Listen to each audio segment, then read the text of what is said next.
Hello friends, bio खजाना channel में आपका स्वागत है। आज हम प्लाज्मा मेम्ब्रेन के साथ उपस्थित हुए हैं। जैसे ये देख रहे हैं, प्लाज्मा मेम्ब्रेन हिंदी में जीव द्रव्य कला, जीव द्रव्य कला। तो इसके पहले ये जान लीजिए कि आपको हमने शुरुआत में ही जो शुरू किया था तो सेल से शुरू किया था।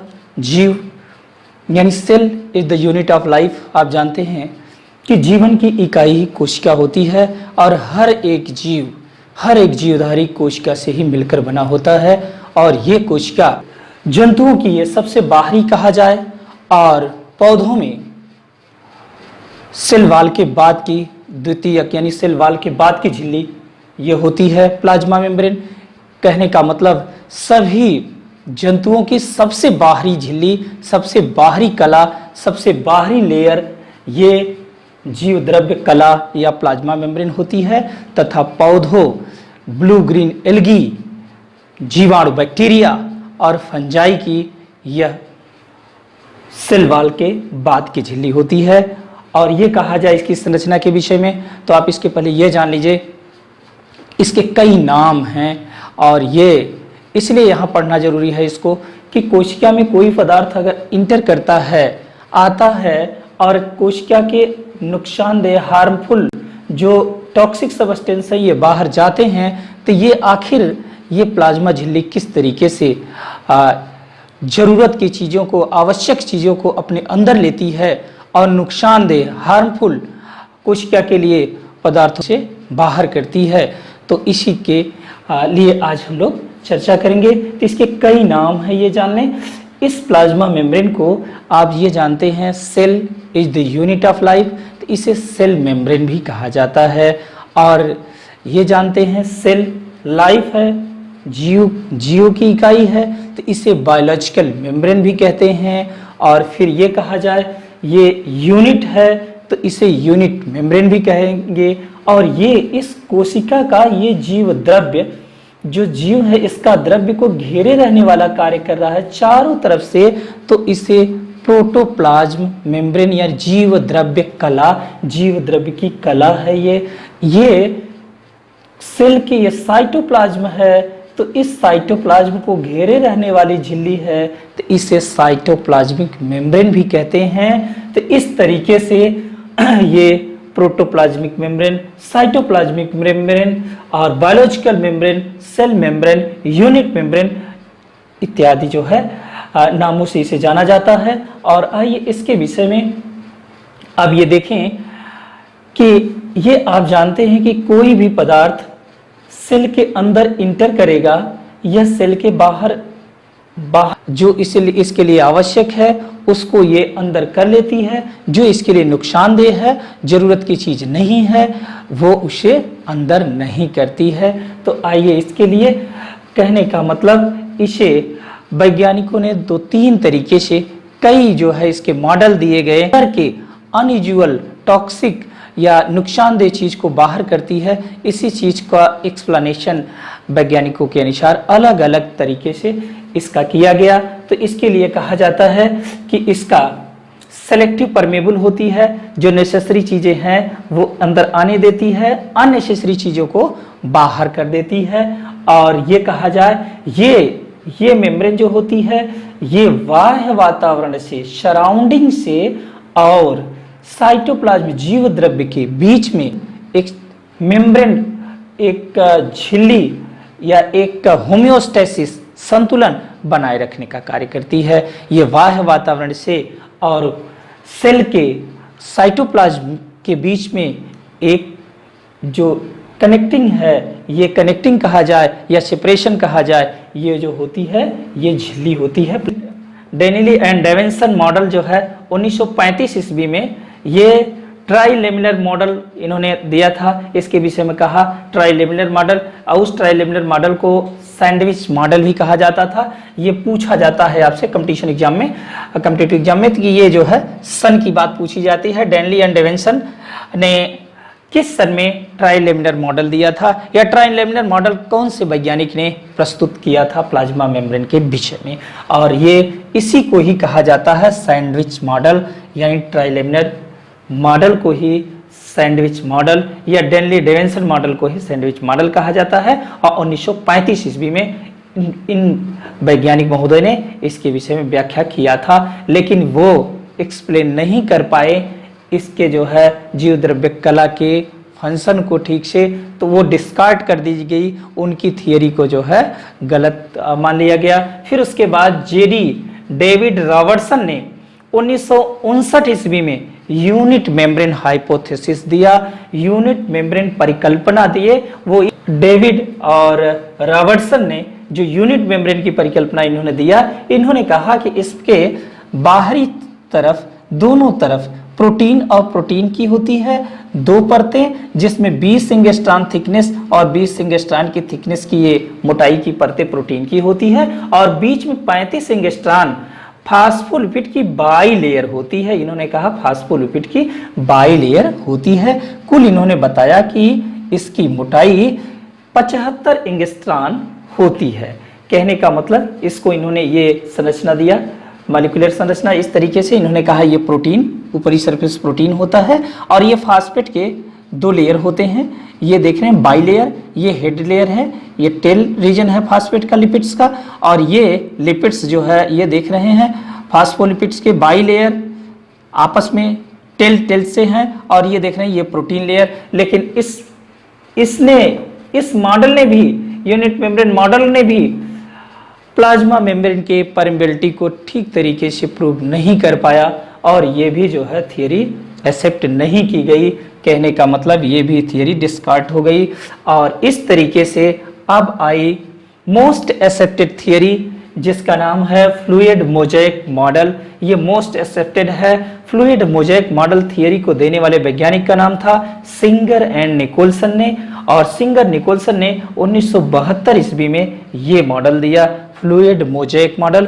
उन्होंने कहा कि उन्होंने प्रोटीन का दो तरीके से अरेंजमेंट बताया। उन्होंने कहा ये प्रोटीन एक फ्लोटिंग शो करता है, और ये जो है तैरता हुआ, जैसे फर्श पर या दीवारों पर पत्थर मोज़ेक लगे हों, उसके जहाँ जो सेट खाया वहीं लगाते जाए, एक क्रम बिल्कुल फिक्स ना हो, नॉन रैंडमली हो, फ्लोटिंग की तरह। इसी तरीके से यहाँ देख लिया जाए संरचना इसकी। तो ये देख रहे हैं, इन्होंने कहा कि ये लिपिड्स की लेयर है, ये फास्फोलिपिड्स है, इसके दो देख रहे हैं टेल और टेल, ये हेड रीजन है। और इसको ये देखा जाए ये संरचना, तो ये हेड होता है, हेड रीजन वाटर लविंग होता है, हाइड्रोफिलिक नेचर का होता है। और हाइड्रोफिलिक नेचर का मतलब जल रागी, यानी वाटर लविंग, वाटर के साथ बॉन्ड बनता है। और ये हेड रीजन है, और ये जो है टेल रीजन जो होता है, ये वाला टेल रीजन, ये होता है हाइड्रोफोबिक, यानी जल विरागी, यानी हाइड्रोफोबिक ये रीजन होता है टेल रीजन। और ये कहा जाता है ये फास्फेट के, ये बाईफास्फेट, ये दोनों आपस में जो जुड़े होते हैं, जो अटैच होते हैं, ये टेल टू टेल होते हैं। देख रहे हैं टेल टू टेल। और हाइड्रोफिलिक जो लेयर होता है वो अपोजिट होता है। कहने का मतलब ये टेल टू टेल आपस में एक तरफ होते हैं, जो लगे होते हैं, और ये हाइड्रोफिलिक रीजन यही हुआ। और इसके बीच में देख रहे हैं ये प्रोटीन है। प्रोटीन दो रूपों में पाई जाती है, और इनके अनुसार, सिंगर एंड निकोलसन के अनुसार, इन्होंने कहा प्रोटीन का दो रूप होता है, एक एक्सट्रिंसिक प्रोटीन, एक इंट्रिंसिक प्रोटीन। एक्सट्रिंसिक प्रोटीन का मतलब होता है परिधीय बाह्य प्रोटीन। एक्सट्रिंसिक का मतलब ही जैसे लग रहा है नाम से, एक्सट्रिंसिक या पेरिफेरल प्रोटीन, ये है पेरिफेरल या एक्सट्रिंसिक।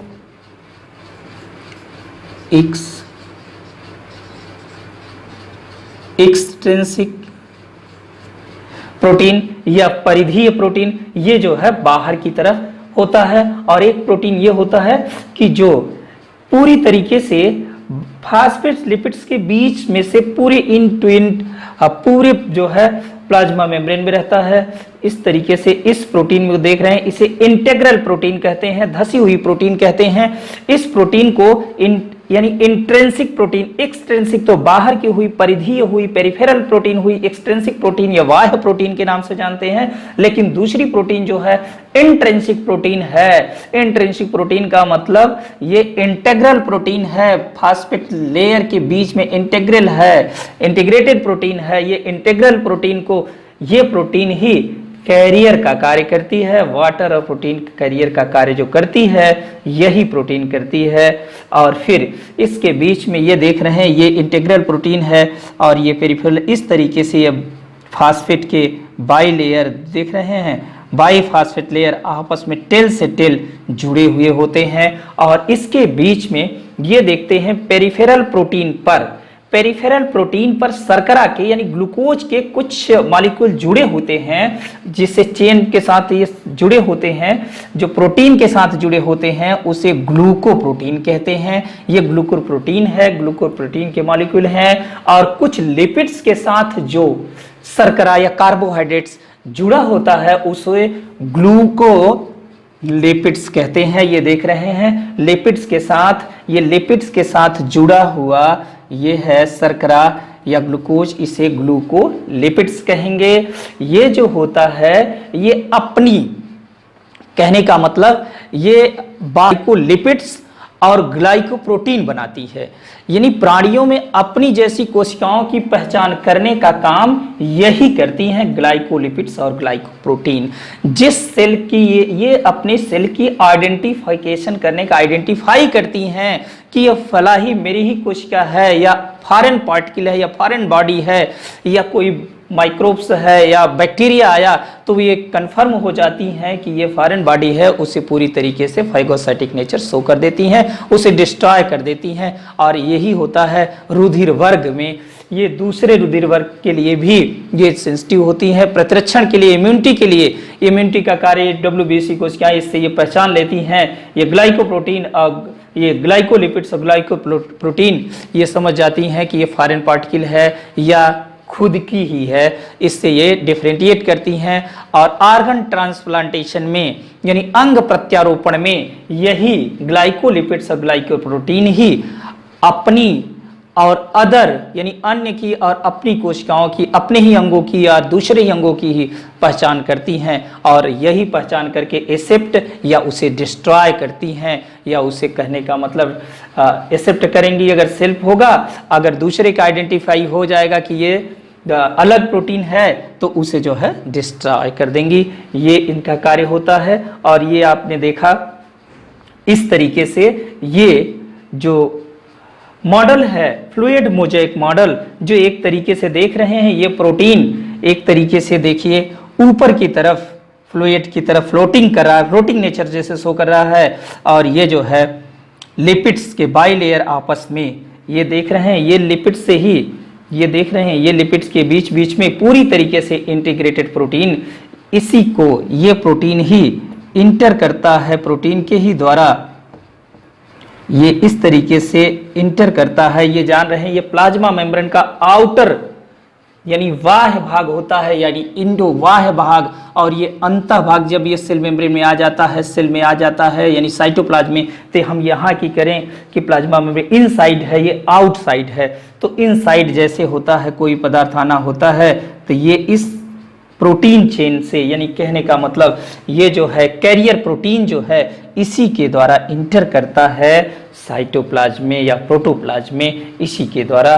और ये जो चैनल होते हैं, ये चैनल देख रहे हैं, ये लिपिड्स के, ये लिपिड्स जो होता है ये जो है आयंस पैसिव ट्रांसपोर्ट में लो कंसंट्रेशन से हाई कंसंट्रेशन, यानी बाह्य में जो प्लाज्मा मेम्ब्रेन के बाहर लो कंसंट्रेशन है, अंदर हाई कंसंट्रेशन है। तो इसमें जो है कहने का मतलब इसके लिए पदार्थों का के आने जाने के लिए ऊर्जा की जरूरत होगी, तो उसके लिए हाई यानी लो कंसंट्रेशन से हाई कंसंट्रेशन के लिए यानी इसको पैसिव ट्रांसपोर्ट कहा जाता है। इसके लिए सोडियम पोटेशियम इस चैनल के द्वारा इंटर करते हैं और उसमें जो है एनर्जी की ATP की आवश्यकता होती है। जबकि पैसिव, ये पैसिव कहलाता है, यानी सॉरी ये तो पैसिव रहा, ये एक्टिव है। जबकि एक्टिव ट्रांसपोर्ट के फलस्वरूप ये एक्टिव ट्रांसपोर्ट कैरियर प्रोटीन जो होती है, कैरियर प्रोटीन है, इसमें higher concentration to lower concentration यानी अधिक सांद्रता से कम सांद्रता की ओर अपने आप एनर्जी की जरूरत नहीं होती है, वो अपने आप जो है ट्रांसपोर्ट हो जाता है, यानी अपने आप सेल के अंदर आना। एंडोसाइटोसिस अगर सेल से बाहर जाएगा तो एक्सोसाइटोसिस, ये क्रिया जो है अपने आप आती है। इससे जो है कहते हैं active transport. Active transport higher से लोअर की ओर होता है और फिर इस तरीके से ऊर्जा की आवश्यकता यहां नहीं होती है। यह देखा कि सिंगर निकोलसन नामक ने वैज्ञानिक ने 1972 ईस्वी में यह मॉडल प्रस्तुत किया था। यह कई बार पूछा गया है, ज्यादा इंपॉर्टेंट है। किस सन में किया था? तो 1972 में। ये दो प्रकार की प्रोटीन होती है इसमें, एक बाह्य प्रोटीन और एक अंतः प्रोटीन, यानी एक आउटर सरफेस से लिपिड जो ग्लूकोज के साथ लिपिड्स ग्लूकोज के साथ जो ज्वाइन करता है तो ग्लूकोलिपिड्स बनाता है। इसी प्रकार जब ये प्रोटीन जब शर्करा के साथ, कार्बोहाइड्रेट के साथ चेन बनाता है तो ग्लाइकोप्रोटीन, ग्लूकोज जो प्रोटीन के साथ तो ग्लाइकोप्रोटीन, अब ग्लूकोज जब लिपिड्स के साथ तो ग्लाइकोलिपिड्स। ये हमने आपको बताया कि यह जो होती हैं कि प्राणियों में अपनी जैसी कोशिकाओं के आइडेंटिफिकेशन के लिए, पहचान के लिए जिम्मेदार होती हैं कि ये सेल्फ की स्वयं की कोशिकाएं हैं, स्वयं का है, ऑर्गन्स है या ये फॉरेन पार्टिकल है। ये रुधिर वर्ग प्रतिरक्षण में यानी इम्यूनिटी में या ऑर्गन्स ट्रांसप्लांटेशन में हेल्प करती हैं, यानी उसके लिए जो है। और ये कहा जाए उसके बाद ये ट्रांसपोर्ट जो होता है ये दो प्रकार से होता है, चैनल ट्रांसपोर्ट और कैरियर ट्रांसपोर्ट। ये चैनल ट्रांसपोर्ट देख रहे हैं, ये चैनल ट्रांसपोर्ट जो होता है ये पदार्थों का दो तरीके से एंट्री होती है, एंटर करता है। ये चैनल ट्रांसपोर्ट यानी ये चैनल ट्रांसपोर्ट जो होता है ये पैसिव ट्रांसपोर्ट कहलाता है। इसमें ऊर्जा की आवश्यकता होती है, इसमें low concentration to higher concentration movement होता है। जब लो से हायर होगा तो जाहिर सी बात है एनर्जी की जरूरत होगी, तो उसमें एटीपी की रिक्वायरमेंट होती है। और ये एटीपी की रिक्वायरमेंट के लिए कहा जाए कि इसमें सोडियम, पोटेशियम और है। और फिर उसके बाद ये कैरियर प्रोटीन, जो कैरियर प्रोटीन दूसरी होती है, कैरियर प्रोटीन ये वाहक प्रोटीन, इसके लिए जो है ऊर्जा की आवश्यकता नहीं होती है। ये एक्टिव ट्रांसपोर्ट के नाम से जाना जाता है। एक्टिव ट्रांसपोर्ट में higher concentration to lower concentration moment होता है, तो जाहिर सी बात है उसके लिए एनर्जी की आवश्यकता नहीं होती है। और इस प्रकार से ये आपने इसके विषय में देखा। अब हम इसके फंक्शन की बात कर लेते हैं। तो फंक्शन क्या है? Control exchange of material. ये आप जानते हैं कि ये है सेल, सेल के अंदर कोई चीज आएगा या बाहर जाएगा, ये चीज कंट्रोल करता है इसका ये प्लाज्मा मेम्ब्रेन या ये जीव द्रव्य कला। यह डिटरमाइन करता है कि कौन चीज इंटर करे और कौन चीज बाहर करे। आवश्यकता अनुसार यानी जो उसे आवश्यक है वो जरूरत की चीजों को इंपोर्ट करता है और अननेसेसरी पार्ट को वो रोक देता है। तो इसी तरीके से ये इंडोसाइटोसिस के अंतर्गत सेल के अंदर पदार्थ आता है और एक्सोसाइटोसिस के फलस्वरूप जो भी है एक्सक्रीटा प्रोडक्ट या अननेसेसरी पार्ट या जो भी फॉरेन पार्टिकल है उससे एक्सो माने बाहर, साइटोसिस साइटोप्लाज्म के बाहर करता है। Endocytosis within the cell, cell के अंदर करने की प्रक्रिया इंडोसाइटोसिस, बाहर जो करता है उसे एक्सोसाइटोसिस साइटोप्लाज्म के बाहर। और ये इंडोसाइटोसिस दो फॉर्म में हो सकता है, या तो वो लिक्विड फॉर्म में आएगा या तो सॉलिड फॉर्म में आएगा। तो लिक्विड फॉर्म में यानी सेल के अंदर प्लाज्मा मेम्ब्रेन के अंदर, ये प्लाज्मा मेम्ब्रेन के अंदर जो एसेप्टेबल ये मॉडल दिए सिंगर निकोलसन ने, इसमें अगर आएगा तो ये दो फॉर्म में आएगा, या तो सॉलिड या तो लिक्विड फॉर्म में। तो सॉलिड आएगा तो उसे कहेंगे फाइगोसाइटोसिस, फाइगोसाइटोसिस नेचर शो करता है। और लिक्विड आया तो पीना, लिक्विड पीने से मतलब है तो पिनोसाइटोसिस, एक कोड टाइप में समझ लीजिए। लिक्विड पिनोसाइटोसिस के फलस्वरूप इंटर करेगा और सॉलिड फेंका, सॉलिड चीज ही फेंका जाता है तो ऐसे ही समझ लीजिए फागोसाइटोसिस और पिनोसाइटोसिस लिक्विड फॉर्म में वो करता है। तो अब आपको ये कंफर्म हुआ। और फिर उसके बाद ये कहा जाए ये ही प्लाज्मा मेम्ब्रेन या जीव द्रव्य कला, ये जीव द्रव्य कला या प्लाज्मा मेम्ब्रेन ये जो होती है ये सेल को एक डेफिनेट शेप साइज भी देती है और एक तरीके से प्रोटेक्शन का कार्य करती है, जो साइटोप्लाज्म के अंदर सेल ऑर्गेनेल तथा साइट जीव द्रव्य कला एक तरीके से सुरक्षात्मक आवरण बनाती है और इसे जो है ये बाहरी इंजरी से भी, एक्सटर्नल शॉक से भी बचाने का कार्य करती है।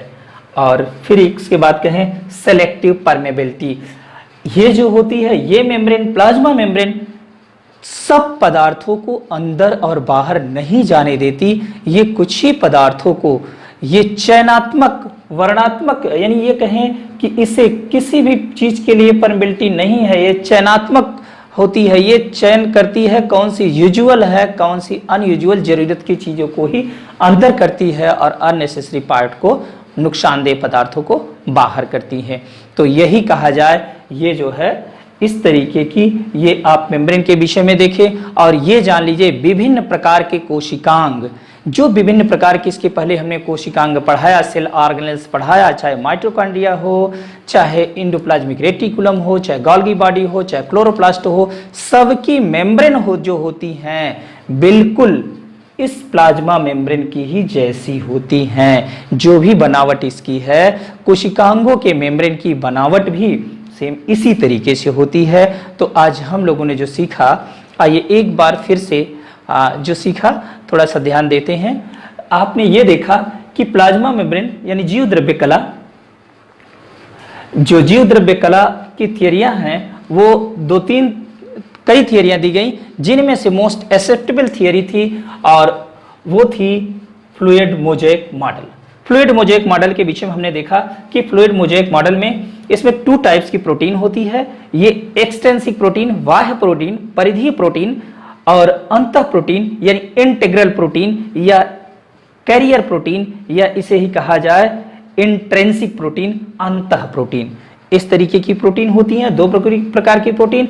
और इसमें जो होता है ये लिपिड्स यानी बाइफॉस्फेट लिपिड्स, ये फास्फेट लिपिड्स, बाइफॉस्फोलिपिड्स यानी 2 जो फास्फेट लिपिड्स के जो लेयर होते हैं, बाई लेयर होते हैं, तो ये टेल टू टेल आपस में जुड़े होते हैं। टेल टू टेल रीजन में ये अटैच होते हैं, टेल से टेल की तरफ होते हैं। और ये कहा जाए टेल जो उनका रीजन होता है, ये टेल रीजन ये हाइड्रोफोबिक नेचर का होता है, जल विरागी नेचर का होता है। और हेड रीजन जो होता है वाटर लविंग हाइड्रोफिलिक नेचर का होता है, अट्रैक्ट नेचर का होता है। तो इस तरीके से इसका देख रहे हैं अरेंजमेंट, ये एक तरीके से एक का फ्लोटिंग नेचर शो करता है। ये फ्लोटिंग नेचर में जिससे ये कहा जाए कि जो ऊपरी सरफेस के प्रोटीन होती हैं, पेरिफेरल प्रोटीन में जब कार्बोहाइड्रेट के साथ जब प्रोटीन जुड़ जाती है तो ग्लाइकोप्रोटीन बनाती है, और जब लिपिड्स ये फास्फेट के साथ ये ग्लूकोज जुड़ जाता है तब ग्लूकोलिपिड्स बनाता है। और ये आपको हमने बता दिया कि प्राणियों में अपनी जैसी कोशिकाओं की पहचान करने के लिए, आइडेंटिफिकेशन के लिए ये पहचान करती हैं, और अंगों के प्रत्यारोपण और रुधिर वर्ग और इम्यूनिटी के लिए आप जो है ये जानते हैं यही रिस्पॉन्सिबल होती हैं।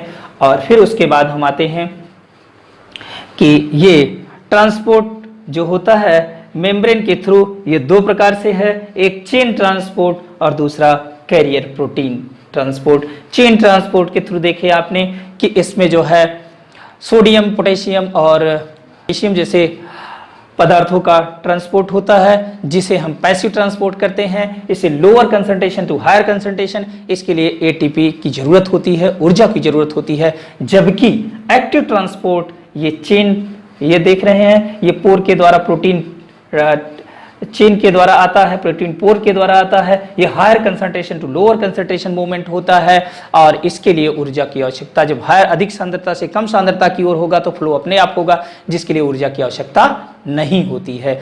और अब हम देखते हैं कि ये फंक्शन, ये देख रहे हैं एक्सचेंज ऑफ मटेरियल, ये पदार्थों का अदला बदली एक्सचेंज करता है, वेस्ट प्रोडक्ट को बाहर करता है एक्सोसाइटोसिस के अंतर्गत फलस्वरूप, और एंडोसाइटोसिस के फलस्वरूप कोशिका द्रव्य में यानी जीव प्लाज्मा मेम्ब्रेन के थ्रू पदार्थों को एंट्री कराता है, एंडोसाइटोसिस कहलाता है। और ये एंडोसाइटोसिस आप जानते हैं कि या तो लिक्विड होगा या तो सॉलिड फॉर्म में होगा। अगर लिक्विड है तो उसे पिनोसाइटोसिस, पीने से मतलब पिनोसाइटोसिस, और सॉलिड होगा तो फाइगोसाइटोसिस के फलस्वरूप एंटर करता है।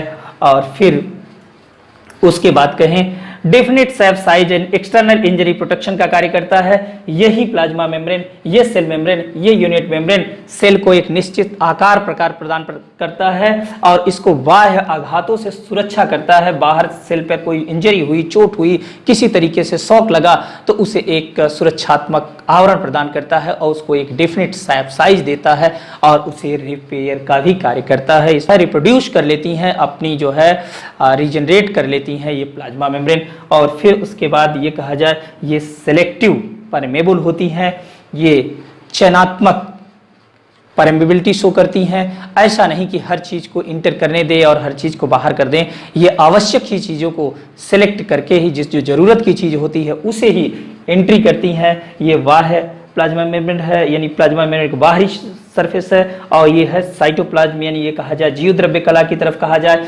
ये साइड है, ये साइड है, और इसके अंदर जो है ये इस तरफ है, ये जानिए प्रोटोप्लाज्म का ये तरफ है, ये इस तरफ प्रोटोप्लाज्म के लाने का कार्य जो करता है, ये इसको सेलेक्ट ही करता है, उसे जो ज़रूरत की चीज़ होती है वही अंदर आने देता है।